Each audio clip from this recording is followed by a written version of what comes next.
Hello అండి అందరికీ. రీసెంట్గా ఏపీ హైకోర్టు పవన్ కళ్యాణ్ గారికి ఒక విషయంలో షాక్ ఇచ్చింది.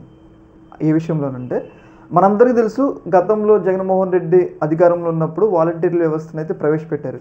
వాలంటీర్ వ్యవస్థ ప్రవేశపెట్టినప్పుడు ఒక బాధ్యతాయుతమైన స్థానంలో ఉన్న పవన్ కళ్యాణ్ గారు వాలంటీర్లను ఉద్దేశించి కొంచెం అసభ్య పదజాలాన్ని ఉపయోగించడం జరిగింది. ముఖ్యంగా ఏంటి అంటే, వాలంటీర్లు అనేటోళ్ళు ఒక రకంగా ఇళ్లల్లోకి దూరి సంథింగ్, ఆ మాటలన్నీ మనం ఇప్పుడు మాట్లాడే అవసరం లేదు.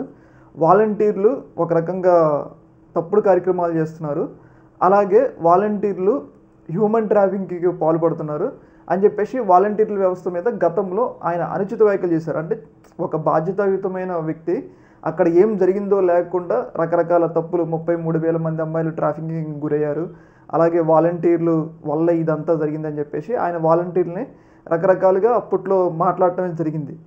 అయితే అప్పుడు వాలంటీర్లు ఆయన మీద కేసు నమోదు చేశారనమాట. కొంతమంది కేసు పెట్టారు. ఏంటంటే, ఎలాంటి ఆధారాలు లేకుండా ఒక బాధ్యతాయుతమైన వ్యక్తి అయ్యుండి పవన్ కళ్యాణ్ గారు ఇలా మా మీద ఇట్లా వ్యాఖ్యలు చేయడం ఏంటంటే, ఒక వ్యవస్థను ఇట్లా ఇంత దూషించడం ఏంది అని చెప్పేసి ఎలాంటి ఆధారాలు లేకుండా ఆయన మీద అప్పుడు ఏపీ పోలీసులు కేసు నమోదు చేయడం జరిగింది. అయితే ఈ కేసులో రీసెంట్గా హైకోర్టుకి పవన్ కళ్యాణ్ గారు అప్రోచ్ కావడం జరిగింది. ఎందుకు అప్రోచ్ అయ్యారంటే, ఇప్పుడు నడుస్తుంది గుంటూరు సంథింగ్, ఆ ఏరియాలో కేసు నమోదైంది, ఆ పరిధి కేసు, ఆ కోర్టులో కేసు నడుస్తుంది అనమాట. అయితే ఈ సందర్భంగా ఆ కేసుని ప్రజాప్రతినిధుల కోర్టుకి ఫివర్ చేయాలి, అంటే అక్కడ నుంచి ప్రజాప్రతినిధుల కోర్టుకి బదిలీ చేయాలి అని చెప్పేసి ఆయన కోరటమే జరిగింది. అయితే ఈ విషయం మీద పవన్ కళ్యాణ్ గారికి, అలాగే పవన్ కళ్యాణ్ గారి తరపు న్యాయవాదులకి హైకోర్టు కొన్ని ప్రశ్నలను వేసిందనమాట. ఏంటి అంటే, ఇప్పుడు పవన్ కళ్యాణ్ గారు ఈ యొక్క వ్యాఖ్యలు చేసినప్పుడు ఆయన ఎమ్మెల్యే కాదు, ఆయన ఒక పార్టీ అధినేతే, కానీ ఆయన అప్పుడు రాజకీయ నాయకుడు కాదు,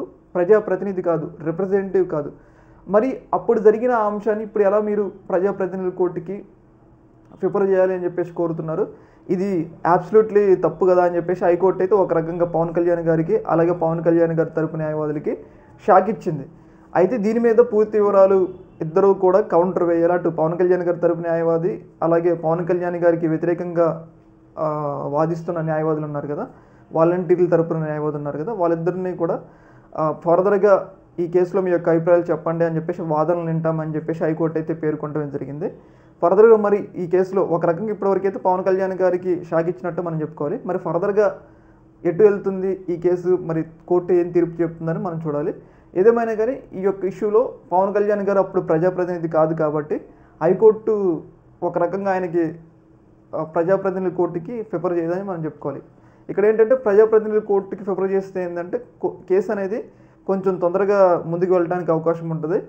అలాగే కొంచెం ఆయన వ్యక్తిగత మినహాయింపులకు కూడా కొంచెం ఏమంటారు, మినహాయింపు ఉంటుంది, వ్యక్తిగత మినహాయింపు ఉంటుంది. కాబట్టి ప్రజాప్రతినిధుల కోర్టుకి బదిలీ చేయాలని చెప్పేసి పవన్ కళ్యాణ్ కోరటం జరిగింది. కానీ హైకోర్టు మాత్రం దీనికి ఇంకా అంగీకరించలేదు. ఫర్దర్గా ఇంకా వాదనలు జరుగుతాయి.